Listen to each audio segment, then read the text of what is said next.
Assalamualaikum warahmatullahi wabarakatuh. Nama saya Suryanti, NIM saya 1178030301993. Di sini saya akan membahas isu pembangunan mengenai pembangunan Tol Soreang Pasir Koja atau yang biasa disebut dengan Tol Soroja yang berada di Kabupaten Bandung. Sebelumnya saya akan memaparkan gambaran umumnya terlebih dahulu. Pada tanggal 10 September 2015, Menteri Pekerjaan Umum Basuki Hadi Mulyono beserta Gubernur Jawa Barat pada waktu itu, Ahmad Heriawan, melakukan peletakan batu pertama pada proyek jalan tol Soroja ini. Peletakan batu pertama ini dilakukan di depan gedung Stadion Sejalak Harupat Soreang, Kabupaten Bandung. Kemudian pada tahun 2016, tepatnya bulan Oktober, ada tersisa 3% pembebasan lahan, sedangkan penyelesaian konstruksi telah mencapai 65%, sehingga kontraktor yakin rampungnya tol Soroja ini mereka menyebutkan awal tahun 2017. Jalan tol Soroja adalah jalan tol yang membentang sepanjang 10,55 km yang menghubungkan antara Kota Bandung dan Soreang, ibu kota dan pusat pemerintahan Kabupaten Bandung, Jawa Barat.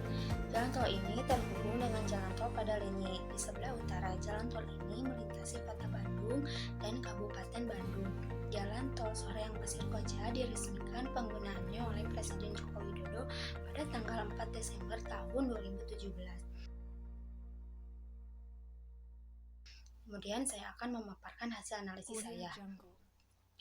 Keberadaan tol Soroja memangkas waktu tempuh yang akan berdampak pada pengurangan biaya logistik dari Kota Bandung ke Kabupaten Bandung. Begitupun sebaliknya, sebelum adanya tol Soroja ini, warga Kabupaten Bandung harus melintasi jalur arteri Soreang Kopo yang ditempuh mencapai 1,5 jam atau 1,5 jam menjadi hanya 2 menit saja.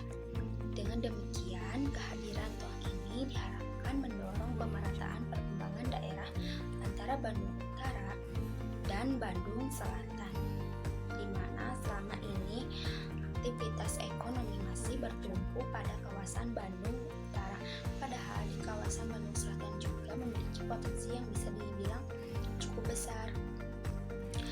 Keberadaan tol Soroja harus diimbangi percepatan pembangunan dari pemerintah Kabupaten Bandung. Dari beragam potensi, pariwisata juga bisa dijadikan fokus utama. Wilayah Bandung Selatan sebenarnya punya daya tarik tersendiri karena terkenal dengan alamnya yang begitu asri dan hijau, sehingga banyak objek wisata seperti kebun teh Malabar, Kawah Putih, Ranca Upas, Tenggang, dan masih banyak lagi. Sehingga dapat dengan adanya tol Soroja ini dapat memudahkan wisatawan yang hendak melakukan perjalanan wisata ke Bandung Selatan dengan menggunakan tol Soroja ini.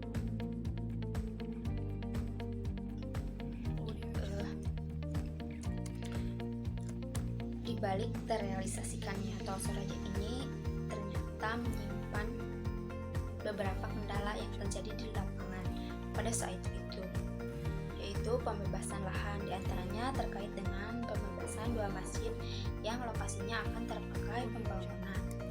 Selain itu, faktor cuaca juga mempengaruhi, karena pada saat itu intensitas hujan cukup tinggi sehingga menghambat proses penyelesaian jalan tol Soroja tersebut.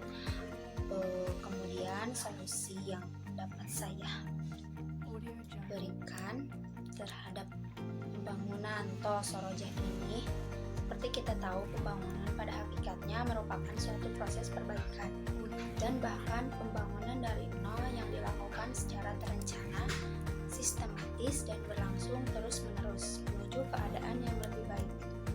Tujuan pembangunan adalah untuk menciptakan kesejahteraan masyarakat. Oleh karena itu, pembangunan harus memberikan manfaat bagi kesejahteraan masyarakat sesuai dengan tujuan pembangunan itu sendiri.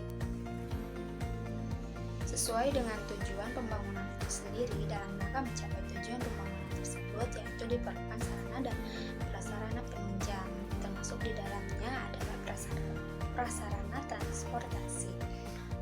Nah, pemerintah harusnya memikirkan dampak ke depannya, di mana nantinya dapat memberikan dampak yang memang di satu sisi merugikan masyarakat.